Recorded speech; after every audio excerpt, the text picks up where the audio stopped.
Vibes with Z. Well, I tell you, if you're in Richmond, you know about those storms, but we need the rain. So welcome. I'm so excited. Well, you know I'm always excited, but I'm really excited tonight because we have a power-packed hour of some awesome women. And as I always tell you, the scene that you see at the beginning is from the Meditation Gardens at Unity of Bon Air, 923 Buford Road. We have two services at 9 a.m. and 11 a.m. every Sunday. So maybe you will come down and enjoy the Meditation Gardens, which is open to the public, or come down and check us out. So again, my name is Reverend Zita Correll, and I am so happy to have you here. And my wonderful, beautiful co-host, Clarice. Hello, I'm very excited to be here, and today we will talk about get older. Like not only get older, get older well. So I'm so excited to talk with you, girl. Thank you very much for being here. Yes. So glad to be here. I think it's... Wow, so our first guest tonight is Gail Courville, Reverend Gail Courville. I'm telling you, what a lovely person. You can tell she is awesome. Yeah. Gail, you know, she began her immersion into the conversation of getting old or aging gracefully in 1970 at the ripe old age of 22. Just yesterday. She actually moved into a nursing home. Yes, she did. And hers is a story that is unique in the aging because for her, aging became an invitation to a limited life, not a life fear-based around aging. And so her insights into people, their dreams, their passions and purpose never became an old belief system for her. It's about aging and the sense of freedom that is given her. And it led to a well-lived life. Wow, Gail. Wow. So did you own a home? When we started out, my husband had been home. He came home on Saturday night in July of 1970 from Vietnam. We had been married 13 months before. He had deployed to Vietnam. And while he was over there, a friend of his had been administrator of this small nursing home. And sadly, the gentleman was an RN, and he was a young family man, and he was doing everything, and he got sick. So there was a vacancy, and it was a 39-bed nursing home, so it wasn't big. It was what was traditional back then. This was just the beginning of Medicare paying for elder care. And he had this opportunity. It was going to give us a place to live. It was going to give him a job. I didn't really know it, but it was going to give me a lot of work too. I believe. And at 22. At 22, you know, it's probably the best gift of my life. Oh, wow. Maybe I will say my children are right up there.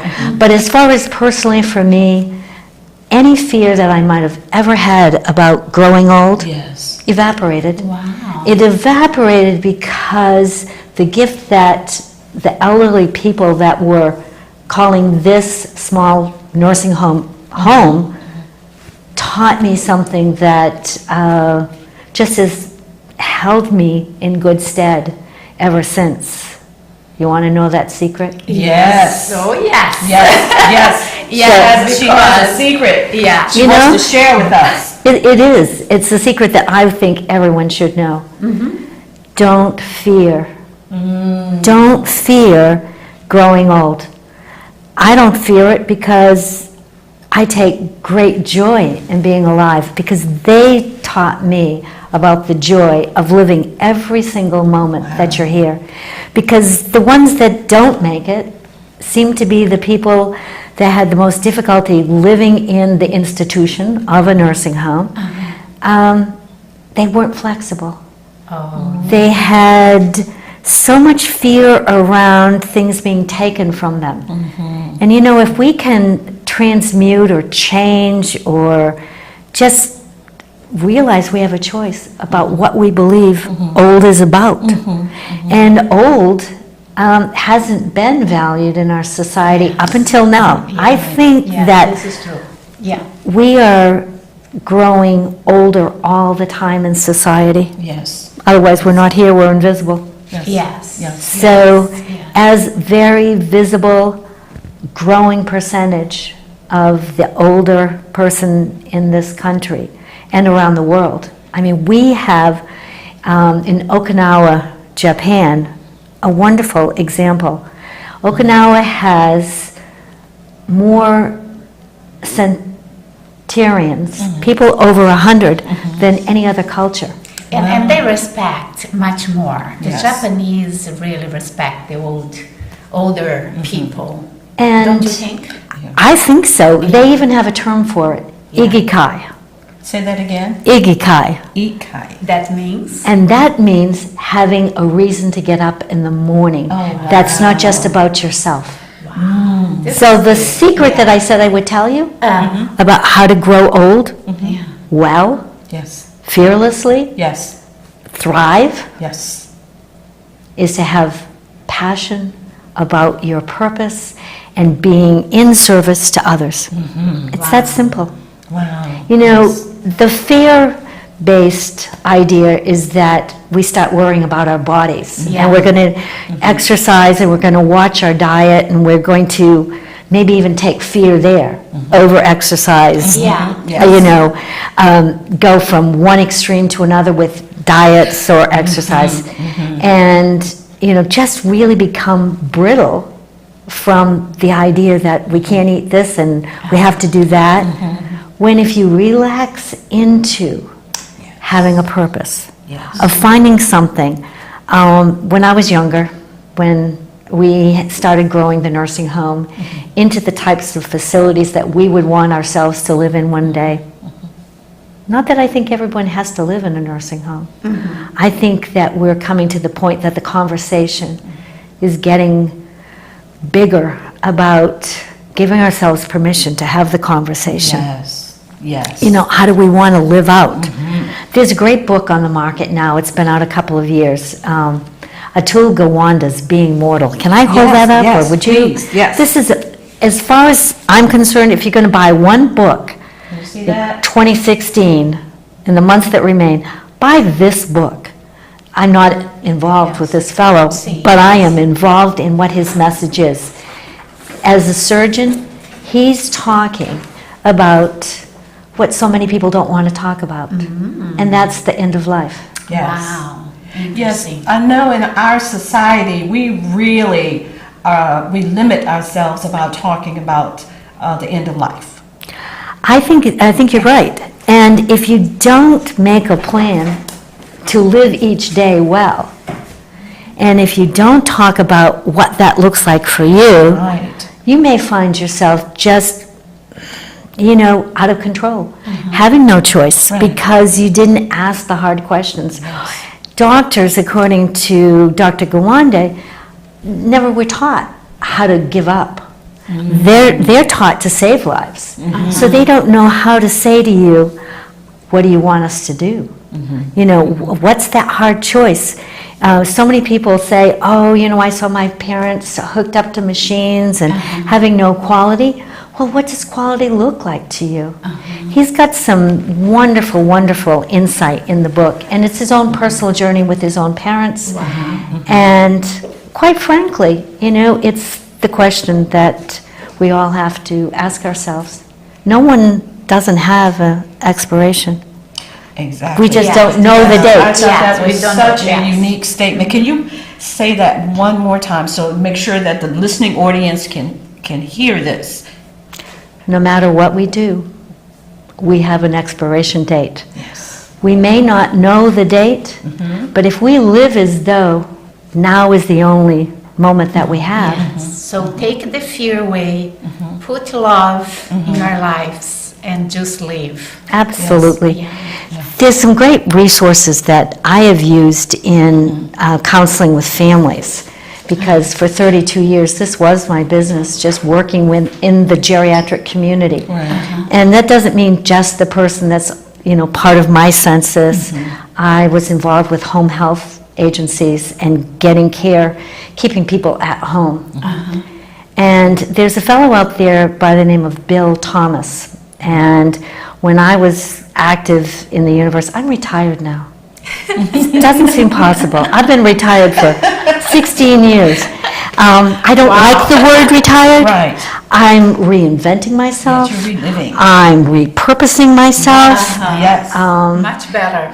But this gentleman is an MD, Bill Thomas, and he started trying to shift the way that nursing homes gave service.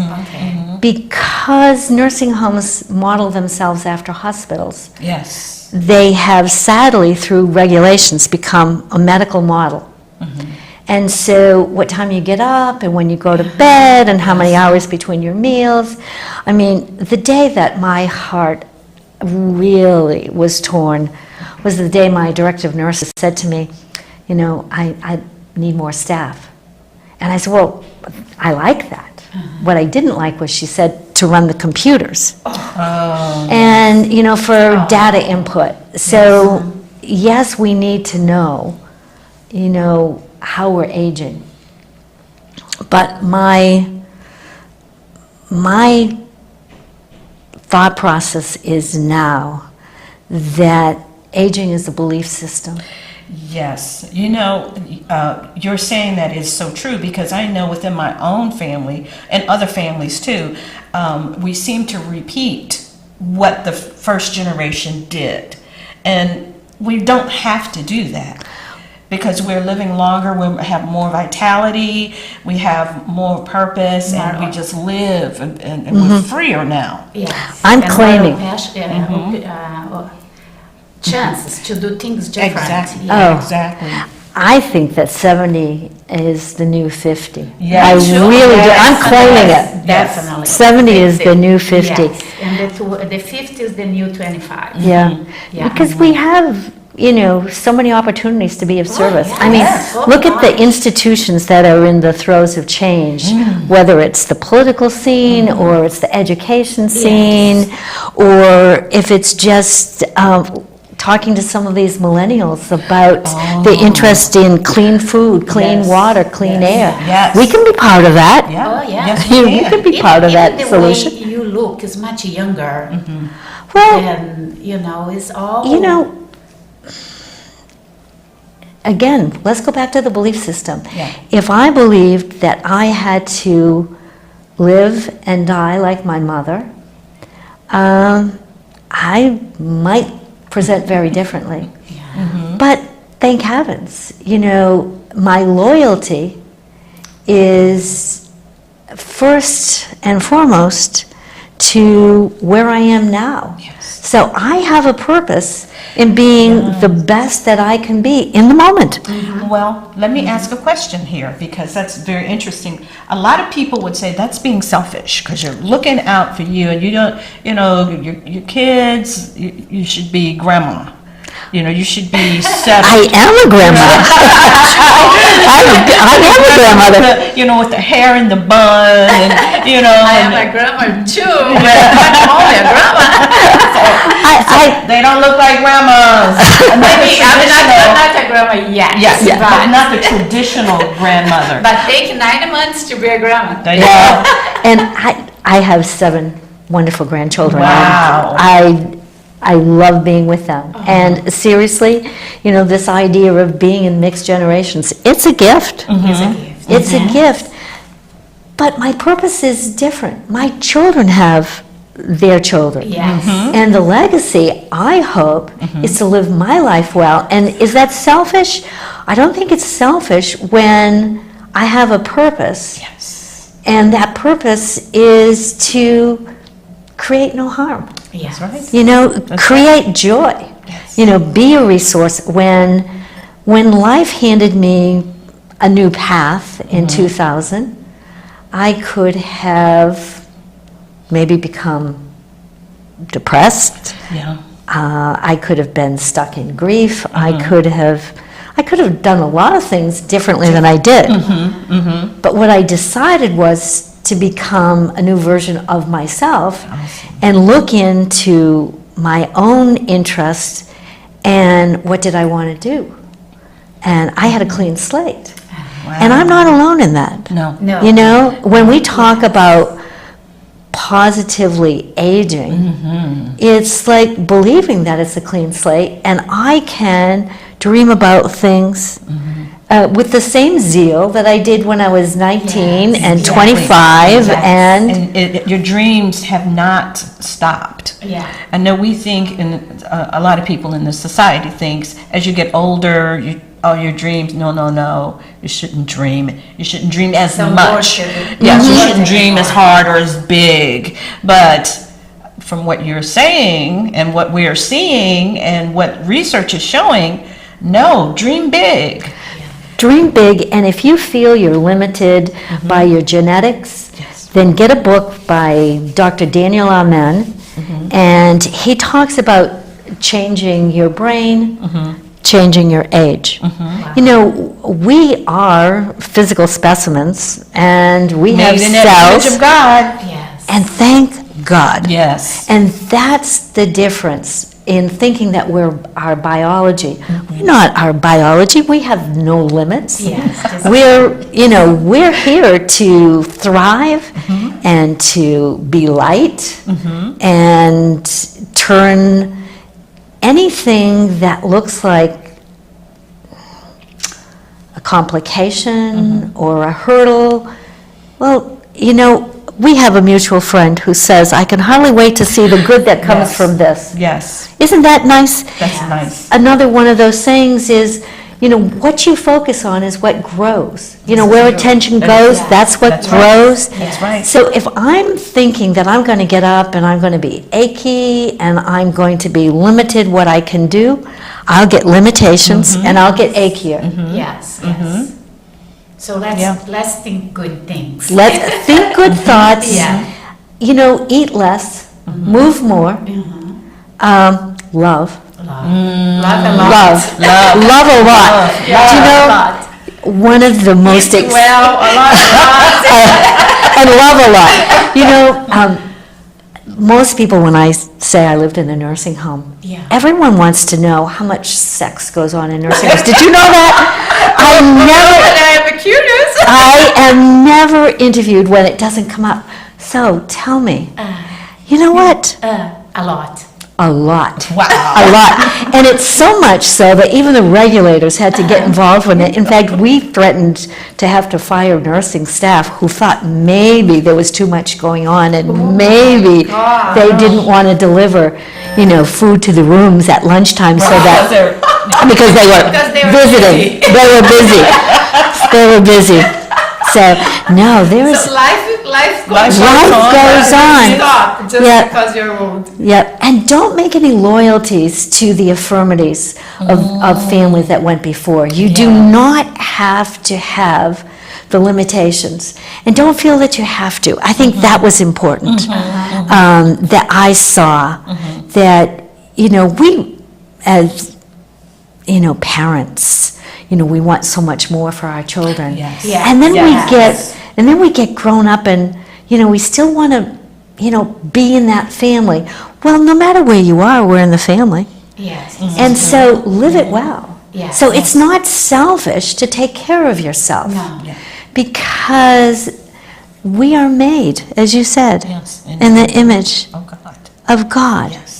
And if you not take care of ourselves, our children will need to take care of us. Yes. So it's better us to take care of ourselves Absolutely. the best we can. And let the nursing homes take care of the people that didn't have children. Yes. Or the person that, has that chronic condition. Yes. That really needs to be there. Really. And so let's talk about dementia. Can we work with that? I honestly think that we can. I think that so many of the dementias that I'm aware of, before the onslaught of the PICS and the real brain situations like Alzheimer's, and we're so lucky that science is working with us on it. Oh, yes, there's a lot You of know, research there's out there. so much good is happening. Yes. There's hope. But let's just talk about the woman that we all remember, that Grandpa died, and Grandma took to her bed, and she took a little dolly, and she started, to just go backwards. Yes. That's spiritual, folks.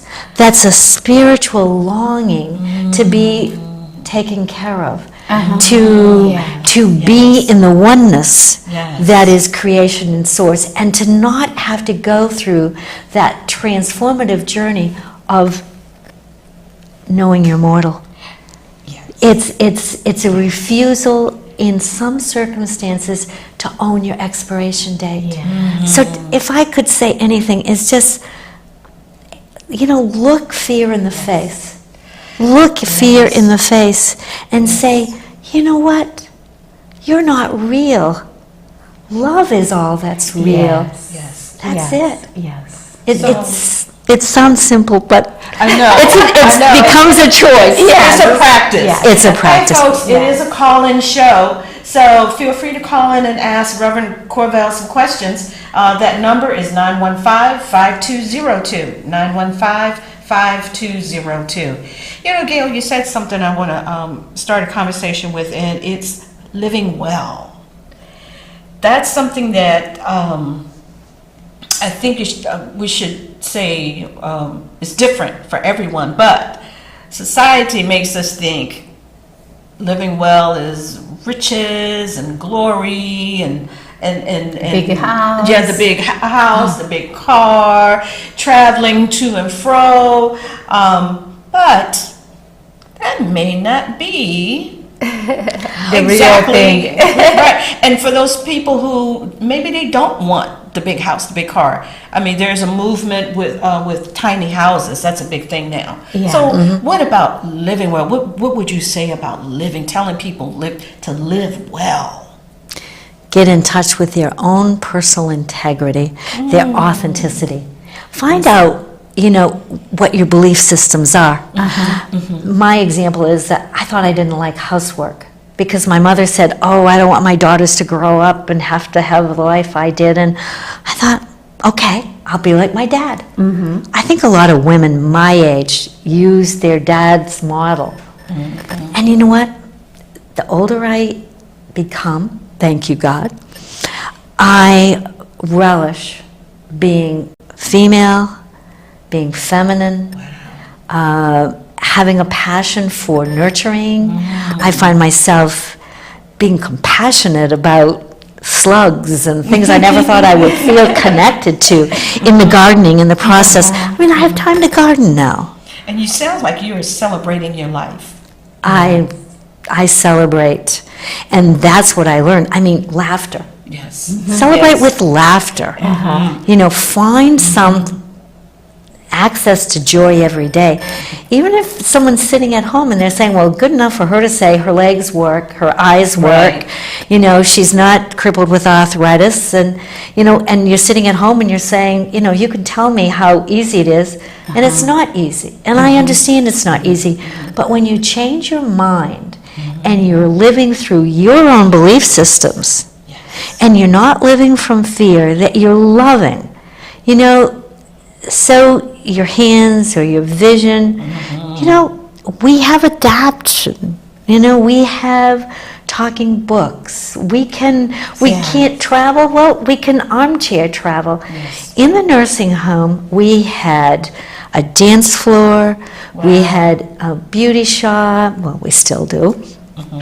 But we lived every day. There was an encouragement to have purpose, to do things. And that Bill Thomas that I wrote about, that's what he talks about. Wow. That is so awesome, Gail. Yeah. That is really awesome. Get a job at 90. There you go.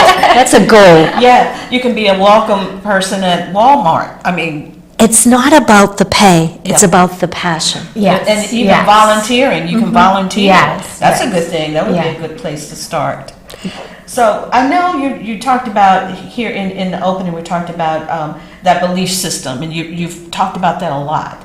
And I really want us to go there again, because remember, Christ came and sacrificed so that we would have a life filled with abundance. And then we know that we have to have a renewed mind to really live a life that's full. So let's talk about that again, to reiterate to folks that it's all about that self-love, which is something that Clarice teaches. Mm-hmm. And also, if you're with your clients, what do you tell us about a session with your clients? I talk about gratitude. Whoa, yes. I talk about gratitude. Yes. I have a daily practice, and I encourage anyone that wants change in their life. Before you go to sleep at night, how many people have problems sleeping? Oh, yes. They've got anxiety, they've got unfinished Fear. business. I talk about doing a gratitude journal every night. 5 things that happen to you, and it will make you the observer of your life. Yes. And then you start to discover that, wow, you're carrying other people's ideas. So really, just something as simple as a gratitude journal, I believe in. And then in the morning, I talk to my clients about having a I am journal. Today I am grateful. Today I am clear. Today I am active. Today I am making healthy choices. Today I am. So it's that I am statement that puts me in charge of my life. It's powerful. Rather than feeling like I'm just sort of floating till the end, waiting to die. Nobody with the idea that they have choice, that they are valuable, that they are loved. And you know, that sense of being loved and being in joy with life, you have to give it to yourself first. Yes. Yes. You know, God's going to love us all and will never let us down. Yes.